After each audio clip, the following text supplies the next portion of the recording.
Welcome to Curtis Goes Corner, coming to you from a secret underground base in occupied America. Welcome back, and those of you that are new, welcome.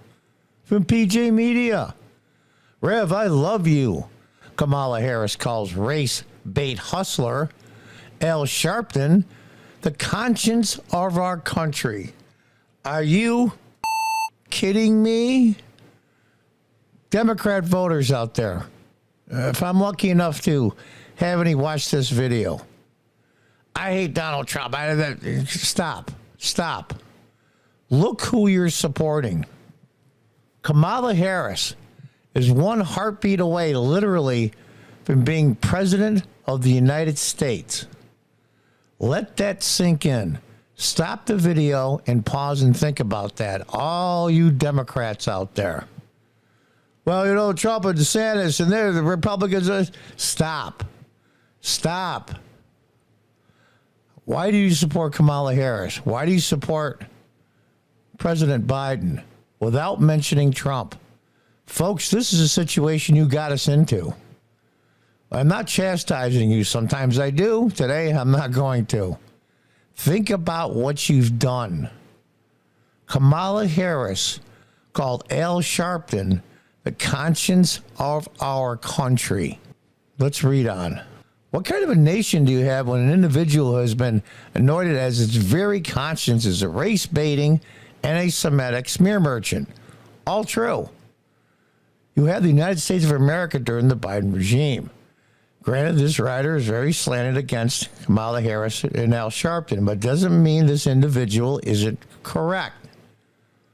On Friday, alleged Vice President, she is the Vice President, we like it or not, claimed that Al Sharpton, a man with a history of inciting racial hatred, is part of the conscience of our country. Well, he's certainly one of the godfathers and inspiration of Black Lives Matter, the 1619 Project, critical race theory, and all the rest of the racist guilt, manipulation, and revision to which we are subject today. So maybe Harris has a point. Sarcasm, of course.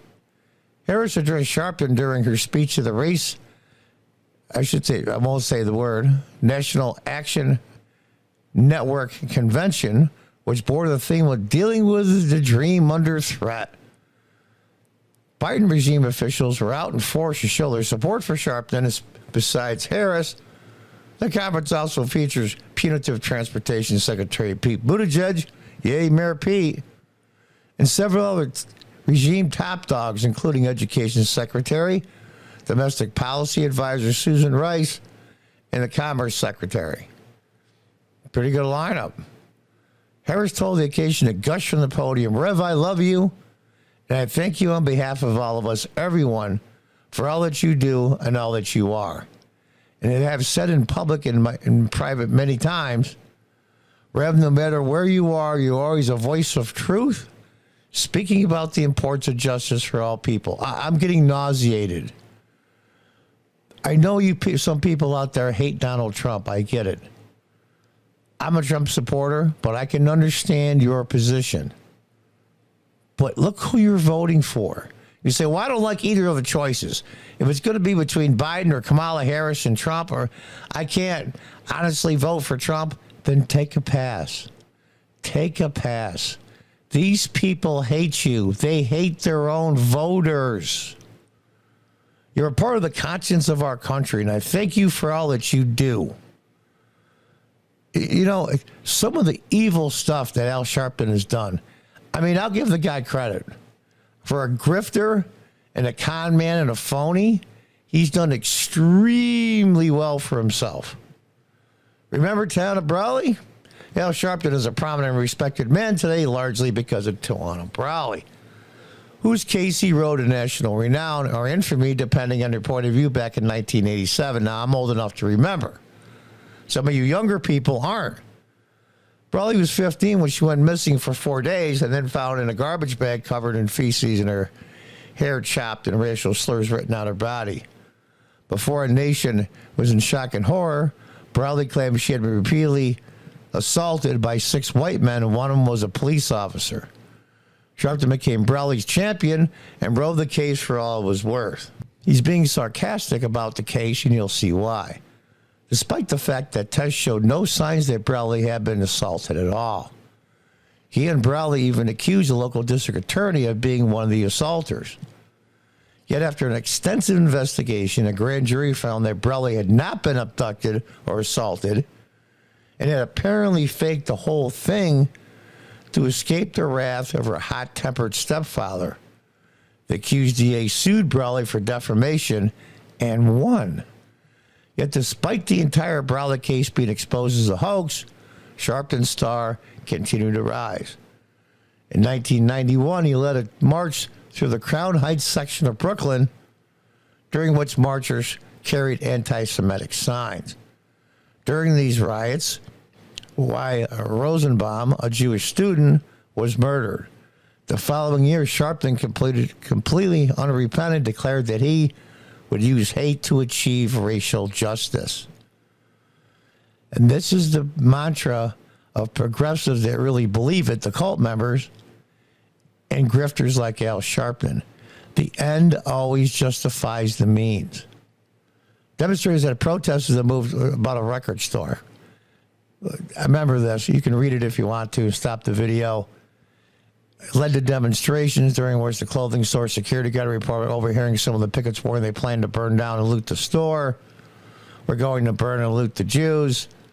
And just like that, a gunman went into Freddy's Fashion Mart, lit it on fire, and shot several customers trying to escape. 8 people were killed.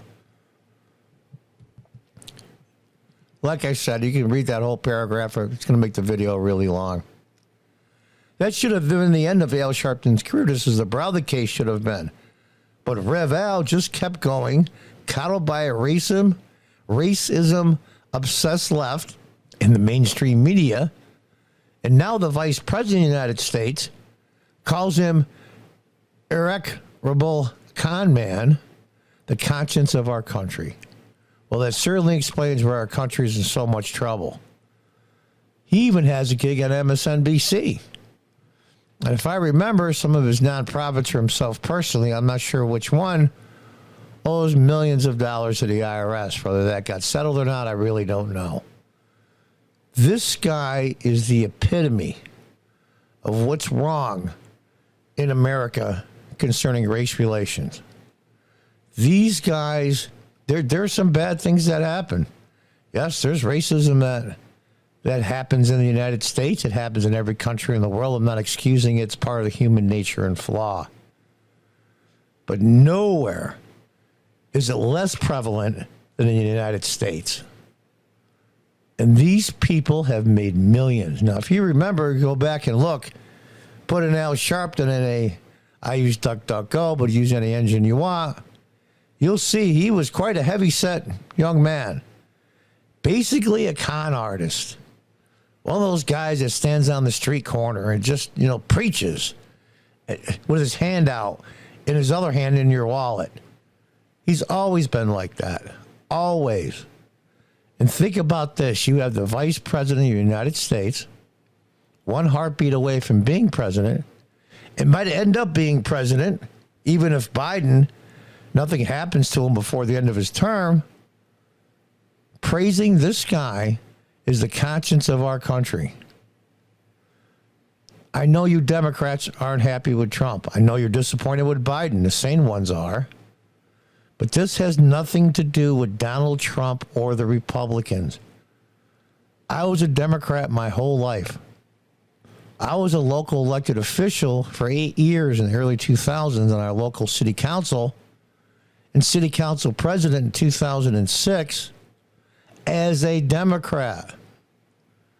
I understand it's difficult to, as a grown human being, an adult, male or female, to admit that for decades, some cases longer with some people, that you were wrong. Granted, is the Republican Party to answer to all our problems? Of course not. But the Democrats have gone so far off the cliff and out any sense of reality. The only way, if you want to save your Democrat Party, is let them burn in the polls. Let them be just thrown out of office from every step of the way, from dog catcher through the federal, local elections, state elections, everything from dog catcher to the President of the United States. Write in your own name if you can't vote for a Republican, because they have to be taught a lesson. You can't try to split up the country. You can't demonize people. You can't call Trump supporters and Republicans monsters and fascists and then turn around and support con men like this. And he's not the only one, Sharpton. It's not even close. Page after page after page of hundreds and hundreds of people that have made millions off of causing conflict and misery in the so-called systematic racism in the United States, which does not exist. Individual racism, yes. We passed that mark a long time ago. Stop voting for these people. And you'll say, well, John, I'm a Democrat. I'm a Democrat. If I don't vote for Democrats, Republicans will win. Yeah, that's what will happen. You're right. But teach the Democrats that they can't keep doing this. You can't go so far off the cliff that the party that you loved your entire life, the party of John F. Kennedy, is praising guys like Al Sharpton. We can go in the trans issue. We can go, the list is endless. Endless. This needs to stop. I would like to have two viable parties in the United States, both pushing for what they believe in. But that's not happening. It's not. Something has happened. I blame the internet, even though the internet has done some wonderful things, both socially and economically, for hundreds of millions of people around the world, billions. But it also, the other side of the coin is, it has caused such a cult mentality, especially among our younger people. What they see on the internet and what they hear from their professors and teachers, when they get out of school, they're completely lost. The Democrats need to be driven out of power for at least 10 years. And the smart Democrats, and there's still a lot of them, they're keeping quiet because they don't want to get their heads cut off politically, will take the spot, fill in the void, bring up the Democrat Party, and we'll have two rational competing parties putting out ideas on the future of our country. I pray for that day. But look who you're voting for now. You need to stop. I'm sorry if it sounds like I'm ranting, but this is so important because the 25% of Democrats aren't the progressive left nut bars that, agree with the fact that a kid can't get a tattoo, but they can turn around and give them hormones and operations that change their gender from male to female or vice versa. But they're not old enough to make the decision to have a tattoo. Can't even go to a PG-13 movie. All of this is insane. And the list goes on, issue after issue after issue. The Republicans aren't perfect, but the Democrats need to be taught. You can't continue with this ideology. It is bad for millions of people in the United States. It is also bad for the Democrat Party. Wake up. I hope you listen. Until next time, goodbye and good luck.